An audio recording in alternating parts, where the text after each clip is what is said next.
Nous sommes à Pont-de-Beauvoisin, un village de 5500 habitants situé entre Chambéry et Grenoble.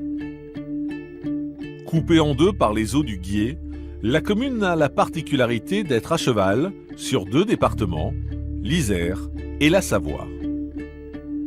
On n'est pas en zone montagne, mais on est en zone rurale. Ça s'appelle les terres froides, c'est un climat un peu rude. C'est une campagne qui a beaucoup de charme, avec le lac environnant, les montagnes, les forêts, les collines, enfin un cadre assez idyllique. C'est une petite bourgade très tranquille, entourée de collines, donc dans un endroit très bucolique où tout le monde se connaît. Mais le 26 août 2017, cette petite ville paisible va soudainement se retrouver sous les feux des projecteurs. Dans la salle polyvalente du village, la fête bat son plein. Un jeune couple, originaire de la région, célèbre son mariage.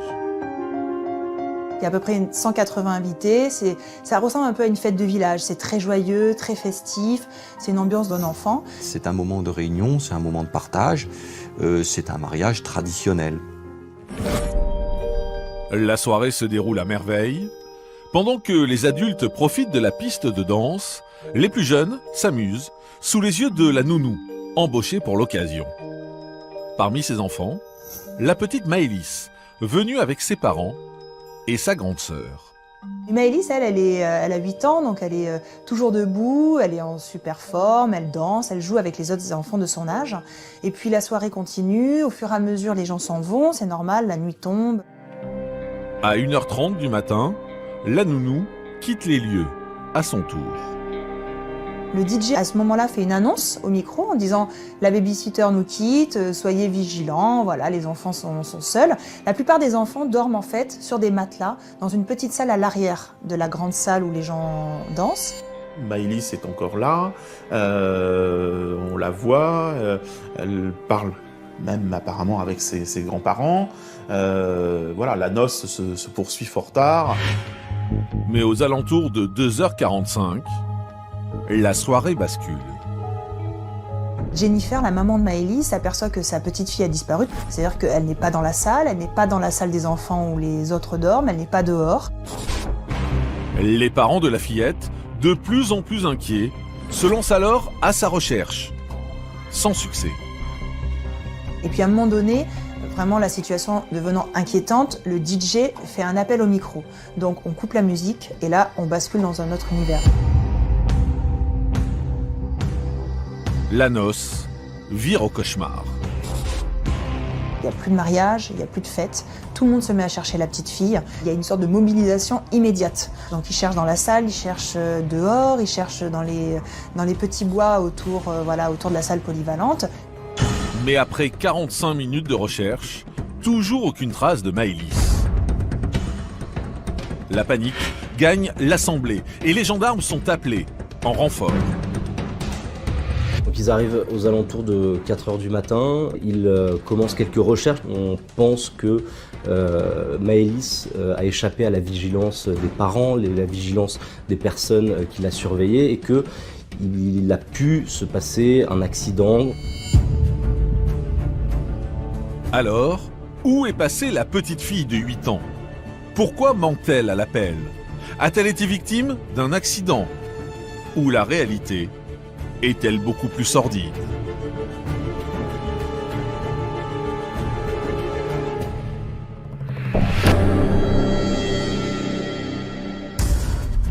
À Pont-de-Beauvoisin, le jour se lève et Maëlys est toujours introuvable. Autour de la salle des fêtes, les recherches se poursuivent. Plus d'une centaine de gendarmes venus de toute la France sont mobilisés. Dans le village, toute cette agitation ne passe pas inaperçue.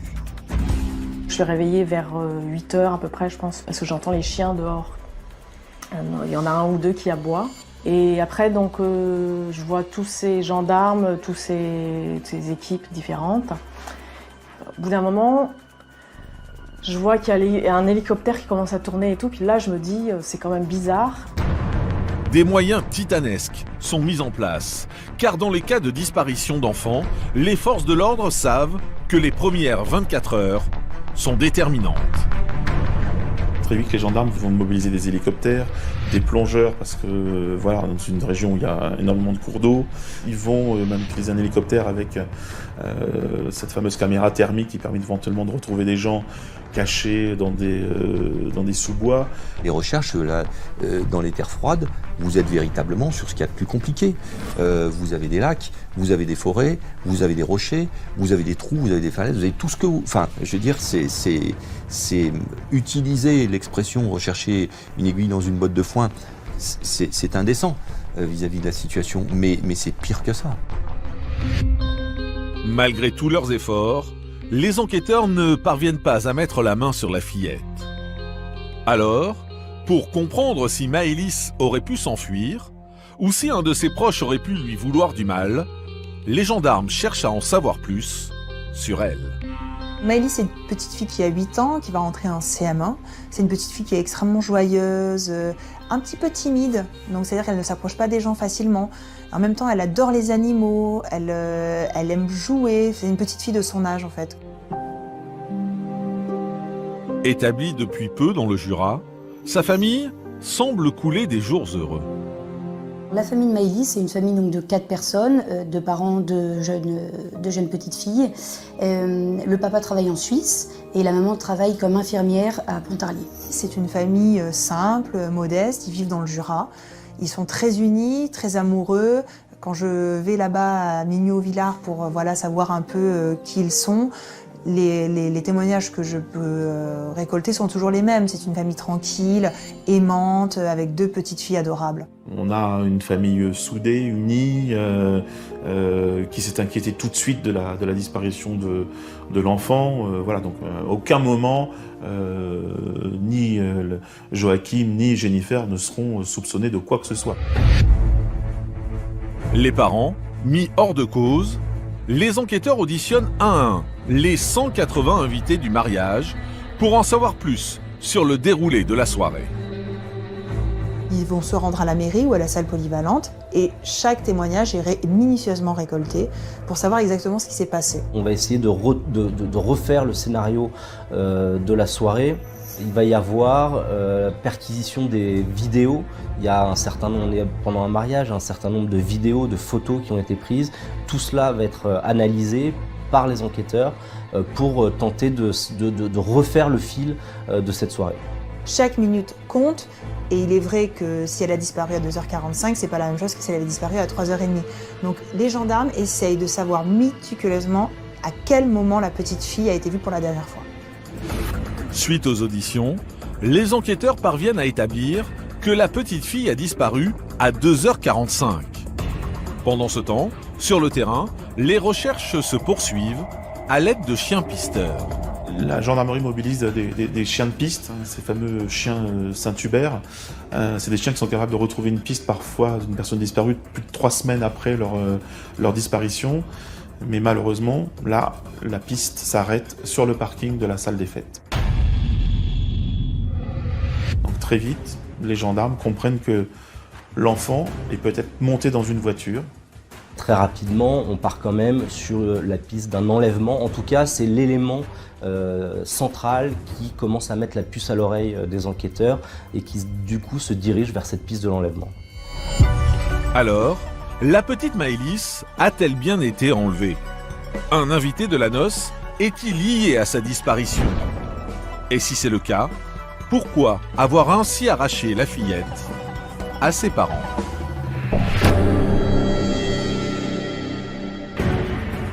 Le lundi 28 août 2017, 2 jours après la soirée du mariage, l'avis de disparition de la petite Maëlys est relayé dans la France entière. Dans l'actualité également, la disparition inquiétante d'une fillette de 9 ans dans la nuit de samedi à dimanche. Maëlys assistait à un mariage... L'écho médiatique est retentissant et l'affaire prend une ampleur nationale. Ça va intéresser les médias, ça va intéresser les Français plus largement, parce que chacun a pu vivre un mariage, laisser ses enfants dans une maison à côté du lieu du mariage, sous la responsabilité d'une nounou, de babysitter. Et donc ça parle aux gens, ce fait divers va devenir un fait majeur pour les Français. La photo de la fillette de 8 ans est placardée un peu partout. Très touchés, de nombreux habitants de la région décident de participer aux recherches. Il y a eu un emballement et une solidarité incroyable qu'on ne voit pas sur toutes les disparitions. Sans doute parce que c'est une enfant, sans doute parce que à ce moment-là, précisément, on a encore l'espoir qu'elle soit vivante. Donc voilà, le village en fait est particulièrement solidaire. Encore une fois, c'est une petite bourgade, donc tout le monde se connaît. Tout le monde connaît quelqu'un qui connaît les parents de Maëlys ou qui connaît Maëlys, puisqu'elle a quand même vécu à Pont-de-Beauvoisin pendant de longues années. Donc voilà, il y a cet emballement-là. Et moi, c'est vrai, sur le terrain, à ce moment-là, je me rends compte à quel point les gens sont touchés, sont totalement abasourdis, comme si c'était leur propre enfant qui avait disparu. Durant toute la semaine, des battues citoyennes sont organisées dans les environs de la salle des fêtes. Florence y participe. Nous, on faisait vraiment chaque rangée de maïs, les unes après les autres. C'est surtout en revenant, après avoir fouillé toute notre zone, que je me suis rendu compte qu'il y avait beaucoup de monde. Mais ce que les habitants ignorent, c'est qu'en réalité, les enquêteurs ont déjà un suspect. Et c'est la mère de l'enfant qui va les mettre sur la piste.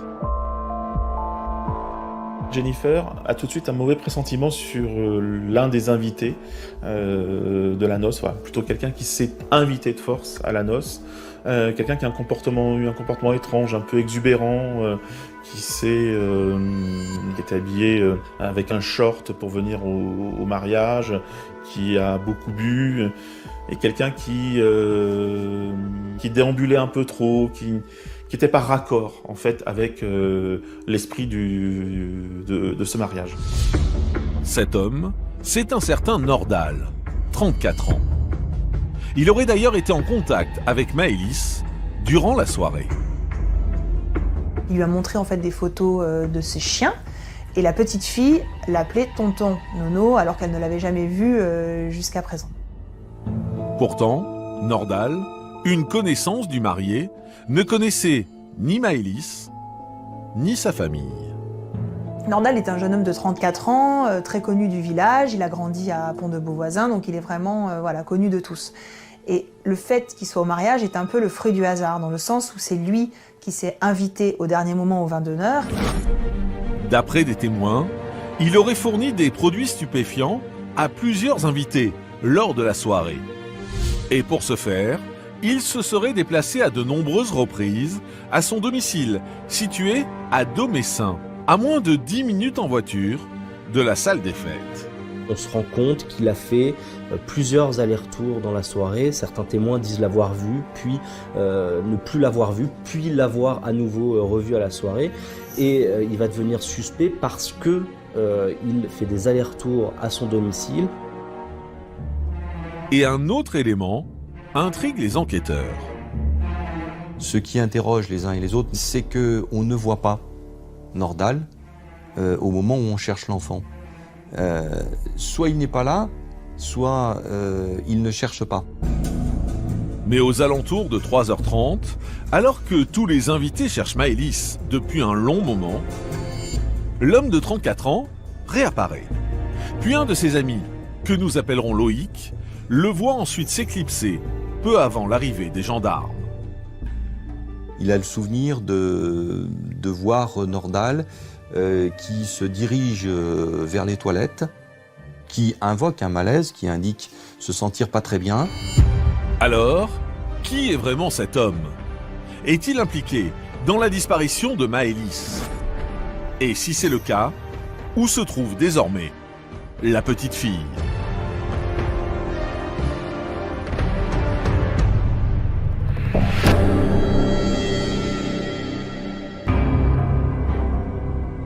À la gendarmerie de Grenoble, suite aux déclarations des invités du mariage, les enquêteurs s'intéressent de plus près à ce fameux Nordal. Ils découvrent alors que l'homme a eu une attitude pour le moins étrange au lendemain de la disparition de Maëlys. Les gendarmes percutent quand ils apprennent notamment que, à l'issue de sa première audition chez eux comme témoin libre, comme de les 180 personnes qui ont été entendues, il se précipite à la station-service pour laver sa voiture. Les enquêteurs consultent alors les bandes de vidéosurveillance de la station-service. Les gendarmes vont se rendre compte que lorsqu'il lave sa voiture, il ne la lave pas simplement, il va la laver pendant 2h17. Il a méticuleusement nettoyé toutes les portières, toutes les poignées, le coffre, le siège passager et le tableau de bord. Une attitude qui renforce les suspicions des gendarmes. Là, ils se disent qu'il y a un comportement anormal. Voilà. Là, ils comprennent qu'il y a quelque chose qui n'est pas dans les règles de l'art pour quelqu'un qui n'a rien à se reprocher. Voilà. C'est autant de temps pour nettoyer une voiture, on a beau être maniaque avec son véhicule. En analysant la téléphonie du suspect, les enquêteurs s'aperçoivent également que le jeune homme de 34 ans a coupé son téléphone à plusieurs reprises au cours de la soirée. Ce qui leur paraît suspect, ça va être ce passage en mode avion incessant tout au long de la soirée, comme si Nordal Lelandais ne voulait pas que son téléphone accroche des antennes relais, comme s'il ne voulait pas être suivi. À 2h46, soit 1 minute après la disparition de Maëlys, Nordal a placé son téléphone en mode avion, avant de le rallumer à 3h25. Effectivement, on sait qu'à 3h25 et 59 secondes, il est à la salle des fêtes, puisque son téléphone borne. Donc voilà, les enquêteurs pensent que c'est simplement l'occasion pour lui de se donner un alibi, et il quittera définitivement la salle des fêtes à 3h57. Et son téléphone passe là aussi en mode avion. Il ne sera réactivé que le lendemain matin à son domicile, à Domessin, à 7h06. Donc pendant plus de 3 heures, son téléphone, là aussi, est devenu un fantôme. On ne sait pas où il est, on ne sait pas ce qu'il fait, il n'apparaît nulle part.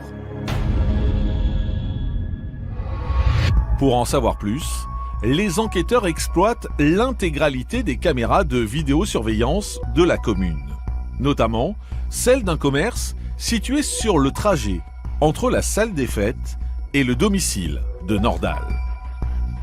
Donc très vite, ces images vont être récupérées. Ils vont s'apercevoir que Nordal Lelandais a quitté la noce vers 2h47 et qu'il est passé et qu'il est filmé quelques secondes plus tard par une caméra à Pont-Beaudevoisin.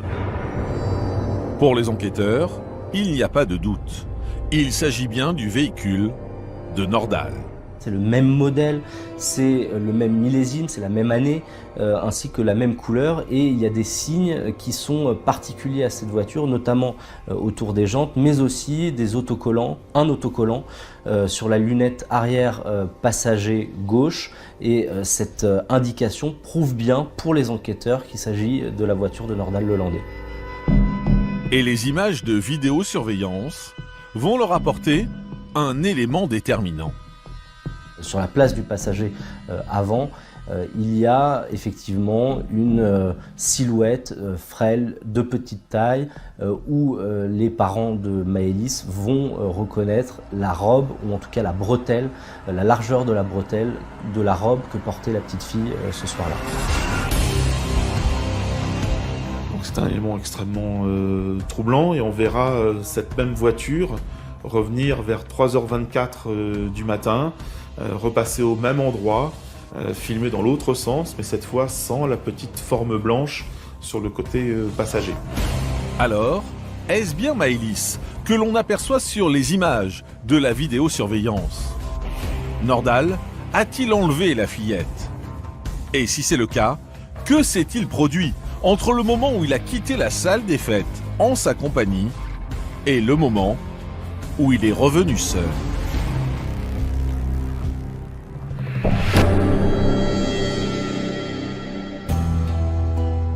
À la gendarmerie de Grenoble, pour mieux cerner la personnalité de Nordal, les enquêteurs se penchent sur l'histoire de cet homme de 34 ans. Donc ils vont découvrir le profil d'un jeune homme plutôt sympathique au premier abord. Né en région parisienne, Nordal arrive en Savoie à l'âge de 6 ans. Il grandit à Domessin, entouré de ses parents, son frère et sa sœur. Il a une scolarité plutôt chaotique. Donc c'est vrai qu'à 19 ans, il arrête l'école et il s'engage dans l'armée. Il va s'engager dans le bataillon de cynophiles, puisque Nordal est passionné par les chiens. Et c'est un jeune homme qui est plutôt performant dans sa discipline, qui a plutôt de bons retours. Mais son contrat n'a pas été renouvelé à la suite de problèmes comportementaux et psychologiques. Nordal s'installe alors à Chambéry et se reconvertit comme éducateur canin. Mais sa société ne tarde pas à faire faillite. Il multiplie alors les petits boulots et retourne vivre chez ses parents, à Domessin. Gilles a été son entraîneur de boxe thaï pendant 4 ans et il garde de bons souvenirs de l'ancien maître chien. Oh, c'est un type d'élève un peu réservé. Moi, je l'ai connu souriant, gentil, pas bagarreur, boxeur, un vrai sportif, ouais. Pas du tout agressif, cool, souriant, jamais eu de problème, j'ai eu d'altercation avec ses collègues, jamais de problème. Mais d'autres témoignages dessinent une personnalité beaucoup moins sympathique. Les gendarmes découvrent un Nordal beaucoup plus sombre, beaucoup plus taiseux, beaucoup plus violent que ce qu'il laissait apparaître. Ils se rendent compte que le personnage peut être colérique, il est assez belliqueux. En 2009, Nordal est condamné à 1 an de prison ferme pour le vol et l'incendie d'un restaurant et doit porter un bracelet électronique. Et même s'il n'a jamais été condamné pour trafic de drogue, le jeune homme est connu dans la région pour être un petit dealer. C'est quelqu'un qui est un peu instable. Il a connu aussi des échecs. Il a été obligé de retourner vivre chez ses parents. Donc voilà, on est face à une personnalité, délinquante. Voilà, il a un profil de délinquant qui n'arrive pas à se stabiliser, qui n'arrive pas à s'en sortir par le haut. Côté relationnel, Nordal peine aussi à trouver son équilibre. C'est un homme à femme, il est plutôt charmant et il plaît énormément. Et toutes ses compagnes ont témoigné comme quoi il les avait harcelées, traquées. Il s'était avéré violent aussi avec la plupart d'entre elles. Placé en garde à vue le 31 août 2017, 4 jours après la disparition de la petite Maëlys, Nordal est interrogé au sujet de ses allers-retours à la salle des fêtes le soir du mariage. L'ancien maître chien confie être rentré chez lui pour se changer. Alors, il justifie la disparition de son short blanc après avoir renversé du vin rouge dessus. Bon, c'est une explication. Mais lors de leur perquisition à son domicile, les gendarmes ne parviennent pas à mettre la main sur le vêtement en question. Nordal se justifie et explique qu'il a jeté le short dans une poubelle publique, sauf qu'on n'a jamais retrouvé ce short. Tout au long de sa garde à vue, il conserve la même attitude chaque fois que les enquêteurs le confrontent aux éléments à charge. Il a toujours une bonne explication. Alors les enquêteurs ont plusieurs éléments contre Nordal Lelandais. D'abord les griffures. Lorsque les gendarmes lui posent la question de savoir pourquoi il a des griffures sur les bras, Nordal explique qu'il s'est blessé en jardinant ses framboisiers. Et quand, une fois encore, les gendarmes lui demandent pourquoi Nordal a nettoyé sa voiture de manière ultra méticuleuse, Il dit, de toute façon, cette voiture, si je l'ai nettoyée, c'est parce que je voulais la vendre. Et effectivement, il avait bien l'intention de la vendre. Il y avait même un acheteur. Cet acheteur était prêt à effectivement acheter cette voiture. Donc, il a une explication toute faite. Et qui est plausible, et qui se tient. À aucun moment il s'est trouvé dans l'impossibilité d'apporter une réponse. Il a toujours spontanément et de façon assez rapide et simple et facile, il s'est toujours essayé à apporter des réponses aux questions qui lui étaient posées. Si on prend chacun des éléments isolément, déconnectés de ce contexte-là, les réponses qu'a pu apporter Nordal ne sont pas saugrenues, ne sont pas absurdes. Après 36 heures de garde à vue, l'homme de 34 ans ressort donc libre. Alors, Nordal dit-il toute la vérité? Les enquêteurs parviendront-ils à le faire avouer?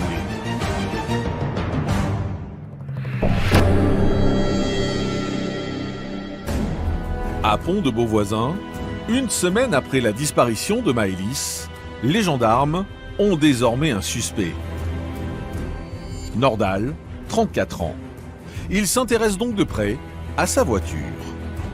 La voiture, c'est un élément clé. Pourquoi ? Parce que si on revient au début de l'enquête, c'est dans une voiture que l'on pense que Maëlys a disparu, en tout cas est partie de cette salle de mariage, parce que la trace olfactive suivie par les chiens s'arrêtait au niveau du parking. Donc ça met forcément les enquêteurs sur la piste d'une voiture, et donc la voiture de Nordal Lelandais devient le cœur de l'enquête et le cœur des investigations.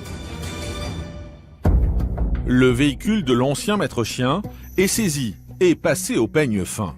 Mais Nordal l'a récuré avec soin et pas avec n'importe quel produit. Il a utilisé des produits détergents extrêmement agressifs qui ont rendu malades les chiens renifleurs de la gendarmerie. Utiliser des produits à jantes très corrosifs, ça permet d'effacer d'éventuelles traces ADN, d'éventuelles traces de sang, mais ça permet aussi et surtout d'effacer les traces olfactives qui pourraient être retrouvées par des chiens qui suivraient par exemple la trace de Maëlys dans cette histoire.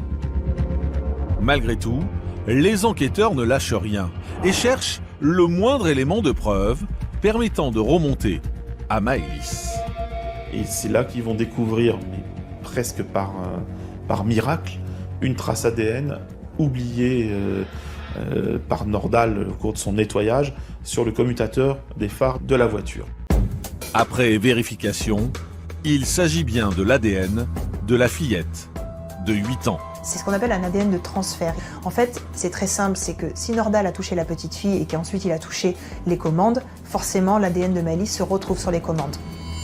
Fort de cette nouvelle découverte, le 3 septembre 2017, les enquêteurs placent une nouvelle fois Nordal en garde à vue. Leur questionnement a été très virulent. Il s'agissait pour eux de faire craquer Nordal et de le faire avouer. Mais l'homme de 34 ans ne se démonte pas. Il reste sur la même ligne de défense. Nordal dit et répète qu'il n'a jamais fait monter Maëlys dans sa voiture. Il explique tout simplement que la petite fille est venue avec un autre petit garçon voir si ses chiens étaient dans sa voiture ou pas. Seulement, aucun enfant présent au mariage ne se rappelle de cet épisode. Cet autre enfant n'a jamais été retrouvé par les enquêteurs, donc on voit bien qu'il ment. Mais face aux gendarmes, l'ancien militaire n'est pas déstabilisé pour autant.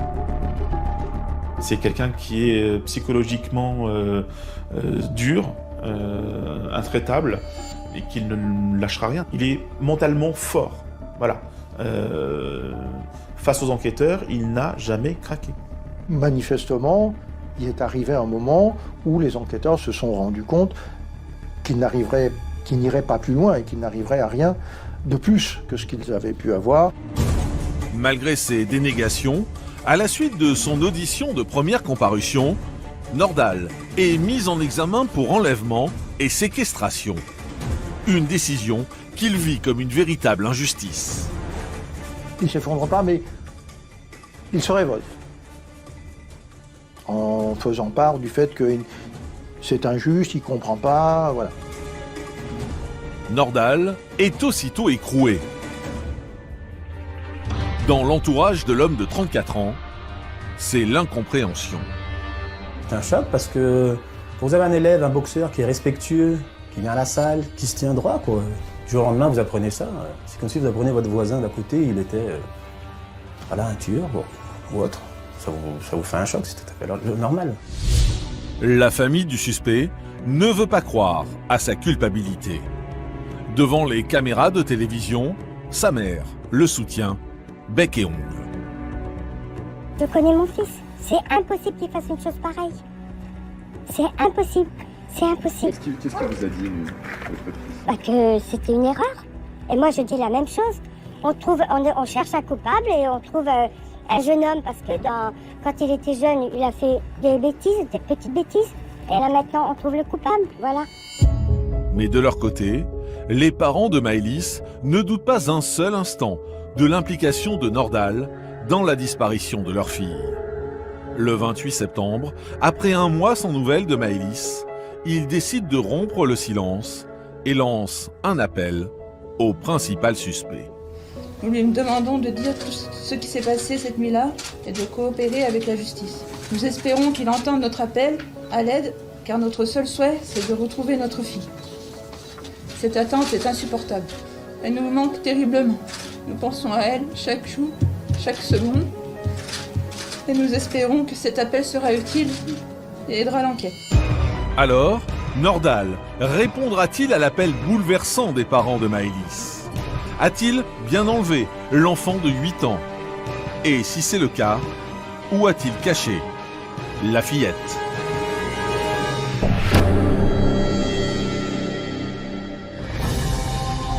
Le 18 décembre 2017, 2 mois et demi après l'incarcération de Nordahl pour l'enlèvement de Maëlys, un incroyable rebondissement intervient.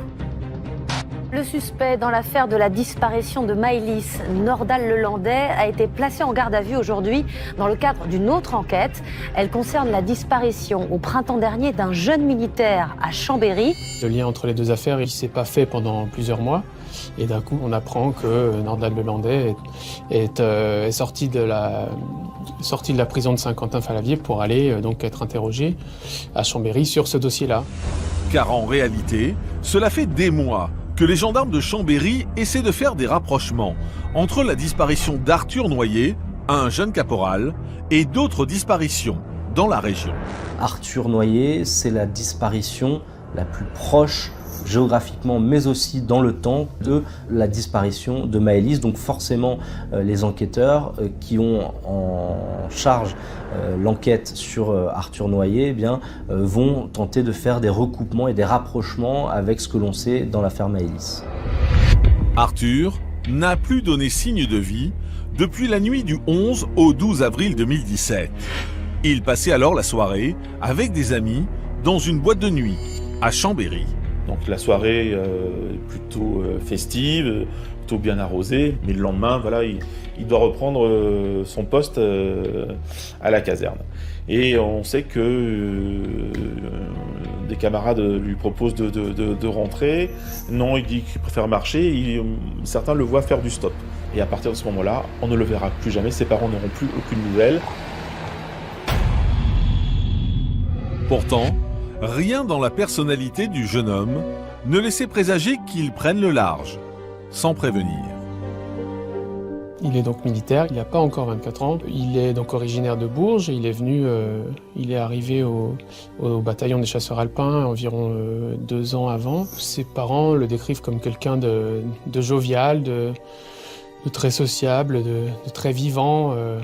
C'est pour ça que le fait qu'il disparaisse, ça pose question. Il n'a jamais laissé transparaître quoi que ce soit de négatif ou il n'a pas fait de tentative de suicide ou de choses comme ça. Au moment de la disparition d'Arthur, une voiture a été repérée par les caméras de vidéosurveillance aux abords de la rue où le jeune homme faisait du stop. Malheureusement, en Savoie, pas moins de 2900 personnes possèdent ce modèle de voiture. Les gendarmes n'ont donc pas pu enquêter sur chacune d'entre elles. Mais lorsque l'affaire Maëlys éclate, ils constatent que Nordahl roule justement dans ce type de véhicule. Et ce n'est pas le seul élément qui relie l'ancien maître chien à la disparition du jeune militaire.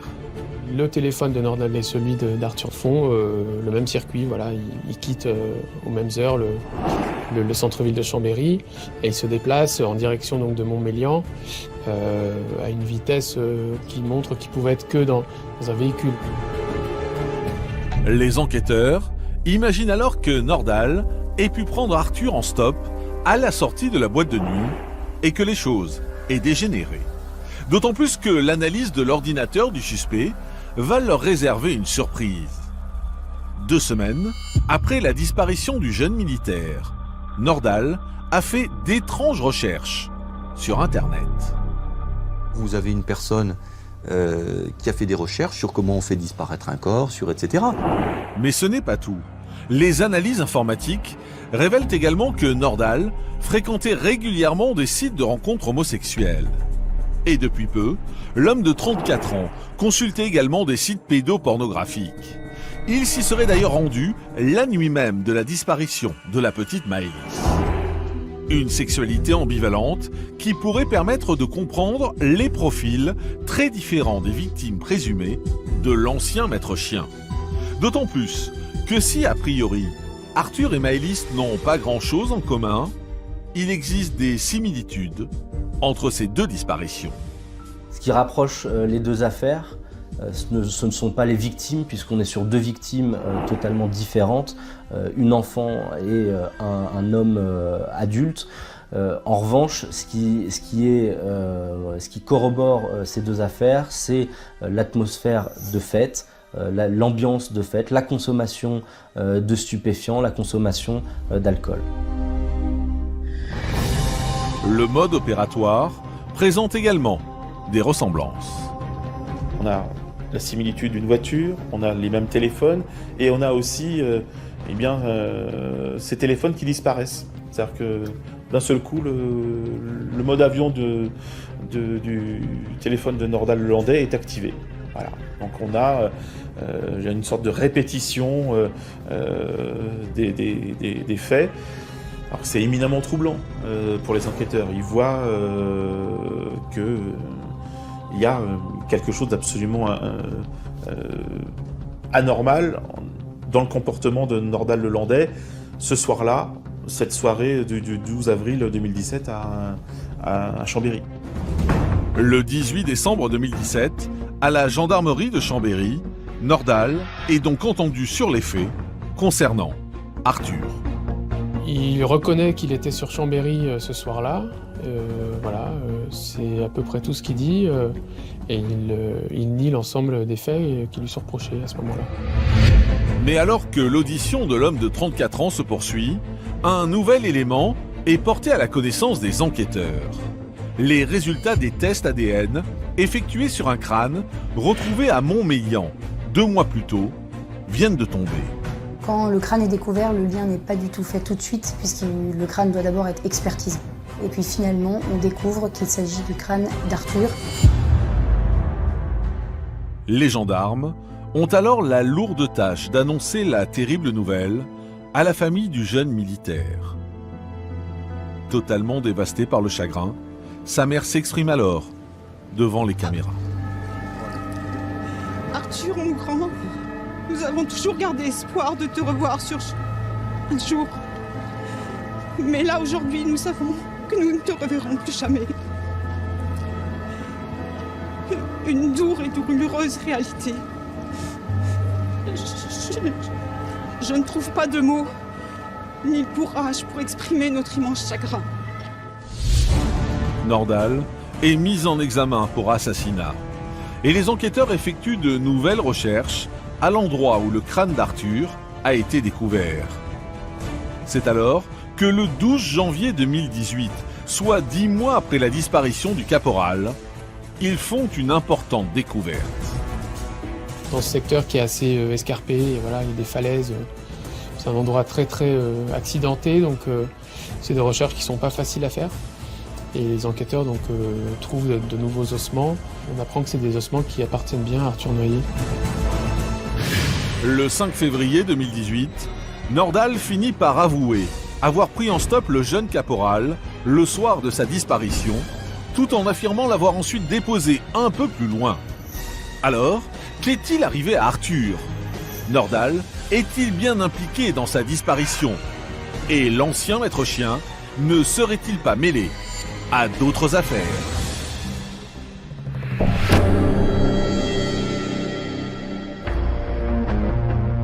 À Pont de Beauvoisin, cela fait maintenant plus de 3 mois que la petite Maëlys a disparu.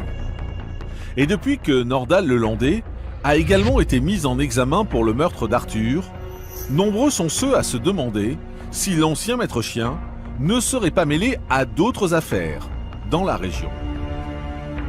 Quand on apprend que Nordal Le Landais est impliqué potentiellement dans l'affaire Arthur Noyer, on se dit c'est plus une affaire qui est isolée. La petite Maëlys, c'était pas quelque chose d'isolé. Il a potentiellement fait disparaître d'autres personnes. Et là, on se dit, effectivement, sur la Savoie, sur l'Isère, on a énormément de dossiers de disparitions inexpliquées sur les 5 dernières années. Et ça ouvre énormément de nouvelles portes. On se dit, est-ce qu'il peut être lié potentiellement, est-ce que Nordal-Lelandais peut être lié à d'autres disparitions? On se pose la question à ce moment-là. Rapidement, les journalistes n'hésitent pas à évoquer la possibilité que l'homme de 35 ans soit en réalité un tueur en série. Les médias commencent à parler d'un tueur en série, même si ce n'est pas encore prouvé. Et tout le monde se demande si Nordal-Lelandais est, oui ou non, un tueur en série. Et ce, malgré le fait que ces deux victimes présumées, Arthur et Maëlys, n'aient rien en commun. En matière de criminels en série, il n'y a pas deux profils victimes type. Vous pouvez prendre des criminels en série, j'ai eu à en connaître, de victimes type, il n'y en a pas. Il n'y a pas d'âge, il n'y a pas de sexe, il n'y a pas de profession, il n'y a pas de milieu. C'est autre chose, la pulsion qui anime l'acte qui se réitère. Si tout oppose les victimes, le contexte dans lequel se déroulent les actes criminels est lui similaire et pourrait déclencher une pulsion meurtrière chez Nordal.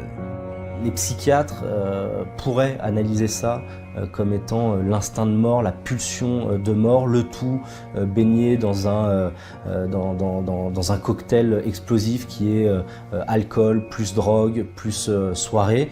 Tout cela, eh bien oui, c'est ce que les psychiatres appellent la pulsion de mort ou voilà, une pulsion mortifère.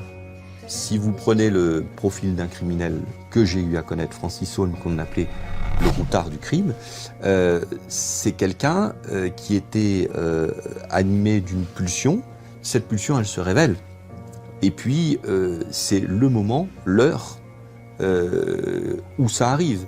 Vous avez une victime en face de vous qui peut être une jeune fille, vous avez une victime en face de vous qui peut être un jeune garçon, qui peut être une personne mûre. Vous aurez la victime qui sera à ce moment-là sur le chemin de ce criminel. Il n'y a pas de profil de victime type. Voilà, il n'y a pas de choses particulièrement déterminées. C'est autre chose, la pulsion. La gendarmerie nationale décide donc d'affecter une dizaine d'enquêteurs à l'étude du passé de Nordal. Les enquêteurs créent début janvier une cellule de coordination pour tenter de relier, de rapprocher d'autres affaires à Nordal-Lelandais. En clair, ils vont réouvrir une petite dizaine de disparitions inquiétantes et ils vont recouper ces éléments avec ce que l'on sait aujourd'hui de Nordal-Lelandais, notamment cette fameuse Audi A3, mais aussi sa téléphonie, ses téléphones portables. C'est un véritable travail de fourmi qui s'annonce pour les enquêteurs. Alors dans la région de Grande-Savoie, il y a des disparitions inquiétantes depuis une petite dizaine d'années. Il y en a notamment 4 qui viennent de faire l'objet d'une réouverture avec une enquête préliminaire au parquet de Grenoble. D'autres cas sont à l'étude, sont en cours d'expertise. Ça ne veut pas dire pour autant qu'il est un tueur en série, mais il a sans doute des secrets. Voilà, qu'il va falloir percer au clair. Et c'est tout l'enjeu d'une enquête qui est aujourd'hui dispersée entre le parquet de Grenoble, le parquet de Chambéry, le parquet d'Annecy, le parquet du Gard et même à Valence dans la Drôme. Toute cette agitation autour de Nordal-Lelandais redonne espoir à de nombreuses familles de disparus qui attendent souvent des réponses depuis de nombreuses années. Et plusieurs familles de disparus demandent à leur tour à ce que leur dossier soit rouvert. À commencer par le père d'Estelle Mouzin, cette fillette de 9 ans, disparue en 2003 sur le chemin de l'école. Mais très vite, la piste Nordal-Lelandais est écartée. Lorsque Estelle Mouzin a disparu, Nordal était en stage avec son régiment en Guyane. Donc il ne peut pas être l'auteur de l'enlèvement de la petite Estelle Mouzin. Mais d'autres familles conservent l'espoir de connaître la vérité, notamment dans la région Auvergne-Rhône-Alpes, où de nombreuses disparitions sont restées non élucidées. Comme celle d'Adrien, un étudiant de 22 ans disparu en 2010 et dont le téléphone a borné pour la dernière fois à Chambéry. Bien que fataliste, sa mère, Marie-France, veut savoir. J'ai pas d'espoir que mon fils soit vivant, j'y arrive pas. Par contre, je sais maintenant que quelqu'un sait. J'ai plus d'espoir de le revoir, mais j'ai l'espoir de savoir. Parce que c'est mon combat chaque jour. Et je dois savoir, il faut. Les liens éventuels entre Nordal et Adrien sont actuellement à l'étude. Tout comme ceux entre l'ancien maître chien et 2 hommes disparus dans des circonstances similaires. Ces 2 disparitions qui ont lieu à 1 an d'intervalle sur un même événement, un qui a lieu en 2011 et l'autre en 2012. C'est un événement, un festival techno qui a lieu au fort de Tamier, au-dessus d'Albertville. Et effectivement, on a deux disparitions à 2 années consécutives, 2 disparitions inexpliquées. On a 2 hommes qui ont disparu au cours de la nuit pendant ce festival, sans explication. Et c'est ces 2 dossiers du coup qui sont regardés de très près à la lumière de ce qu'on apprend avec l'affaire Le Landais. On en revient au contexte, contexte de fête, contexte de soirée. Fatima est la sœur d'Ahmed, disparue le 8 septembre 2012 au fort de Tamier. L'homme de 45 ans a été vu pour la dernière fois à la sortie du festival. Et un élément de sa personnalité renforce cette piste.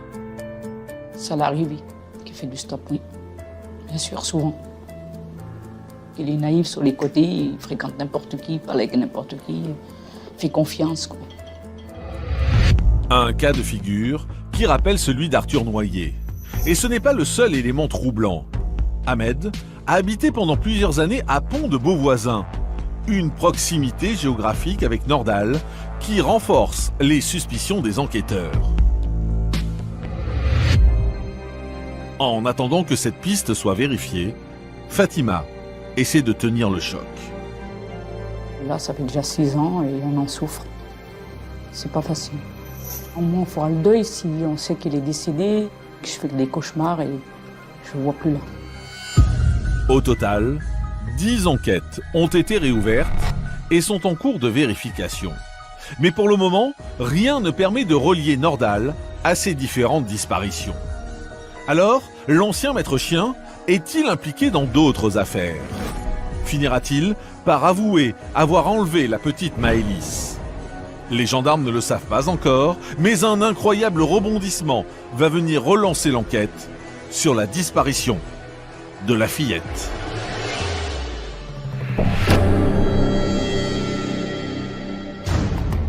Le 13 février 2018, près de 6 mois après la disparition de Maëlys, l'affaire connaît une avancée spectaculaire. Après avoir désossé complètement le véhicule de Nordal, les gendarmes font une découverte capitale. Ils trouvent une minuscule tache de sang cachée sous les tapis de sol du coffre de la voiture. Alors que l'enquête semblait au point mort, c'est la stupéfaction. Des analyses ADN sont aussitôt effectuées et confirment ce que tout le monde craignait. L'expertise biologique est formelle, c'est le sang de Maëlys.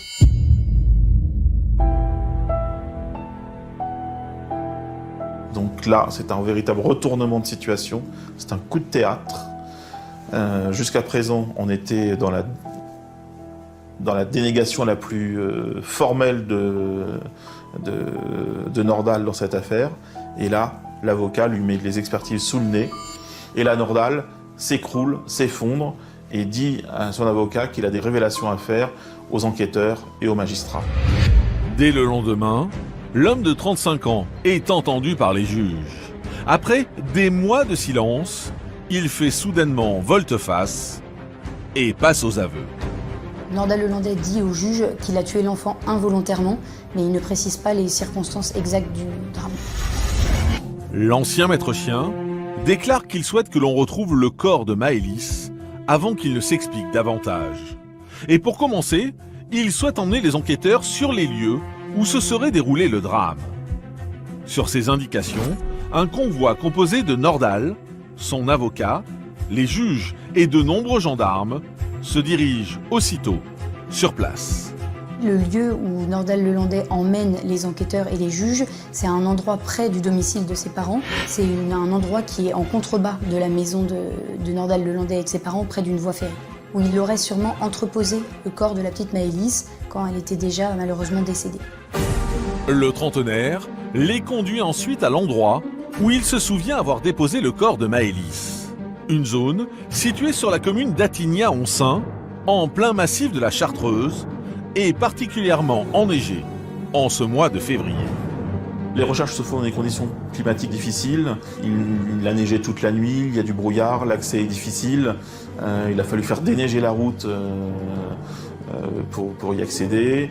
Et sur place, les gendarmes vont pelleter la neige pour faciliter le travail des chiens.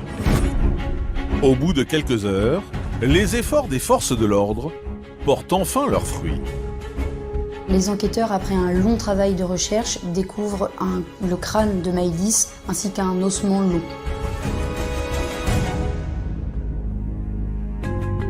Le procureur prévient aussitôt les parents de Maëlys avant de donner une conférence de presse à la mairie de Pont-de-Beauvoisin. Jusqu'à présent, ils étaient dans la pire des situations, dans l'ignorance de ce qu'était devenu leur enfant. Et ce soir, ils ne sont plus dans l'ignorance, mais ce soir, ils savent que leur fille est morte, qu'elle a été tuée, et il y a quelques minutes, nous venons de leur apprendre que nous avons découvert les restes de l'enfant. Brisés par la douleur, les proches de Maëlys crient leur détresse sur les réseaux sociaux.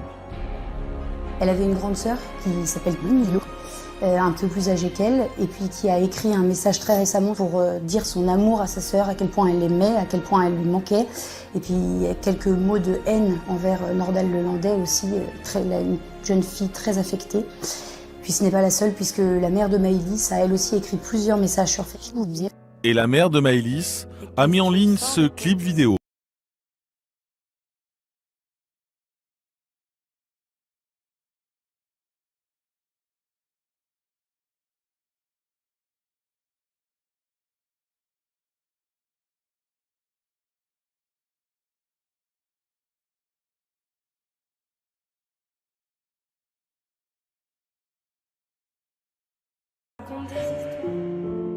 À Pont-de-Beauvoisin, là où tout a commencé, le dénouement de l'affaire était très attendu.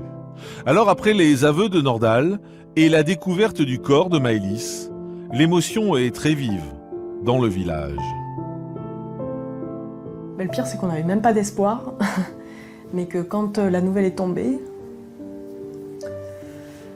eh ben, on était quand même triste. Voilà, on n'avait pas d'espoir.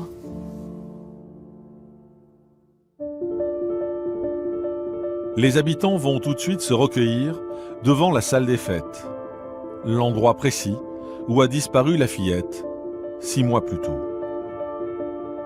C'est un moment très fort, très fort, et moi je pourrais pas l'expliquer, mais j'avais besoin. Et je pense que je reviendrai très souvent.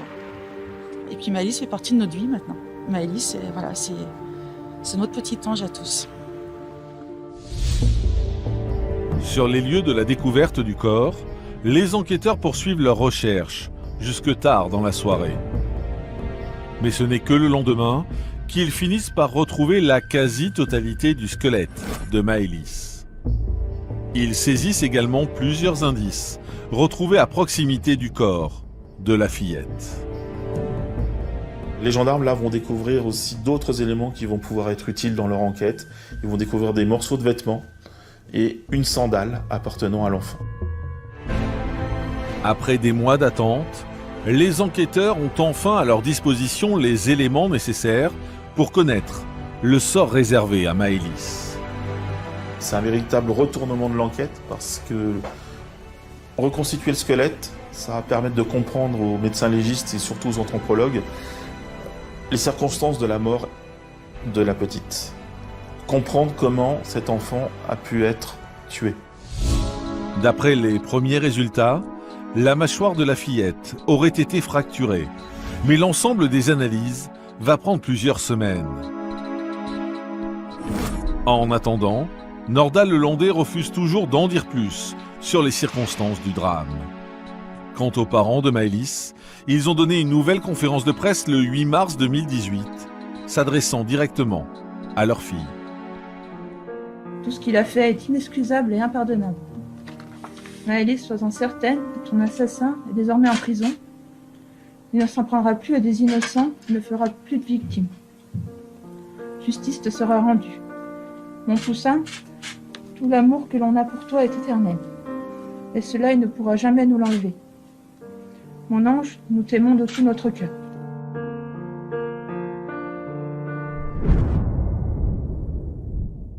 Aujourd'hui, à Pont-de-Beauvoisin et partout en France, tout le monde pleure Maëlys. De leur côté, Jennifer et Joachim n'arrivent toujours pas à comprendre pourquoi, par une si belle nuit d'été, un monstre leur a enlevé leur fille. Les parents de Maëlys sont à la recherche désespérée de la vérité. Ils sont finalement soulagés que la dépouille de leur petite fille ait été retrouvée. Ils savent maintenant qu'elle est morte.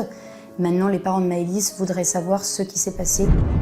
Quant aux parents d'Arthur, Ahmed et Adrien, comme toutes les autres familles de disparus de la région, ils continuent à vivre dans l'espoir d'obtenir enfin les réponses à leurs questions.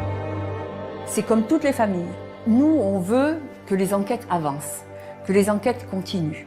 Après, il y aura peut-être des réponses pour certains, il n'y en aura peut-être pas d'autres, il n'y en aura pas pour d'autres, mais il y aura peut-être des avancées dans certaines familles. Et de toute façon, nous, on prend tout. C'est mon combat chaque jour.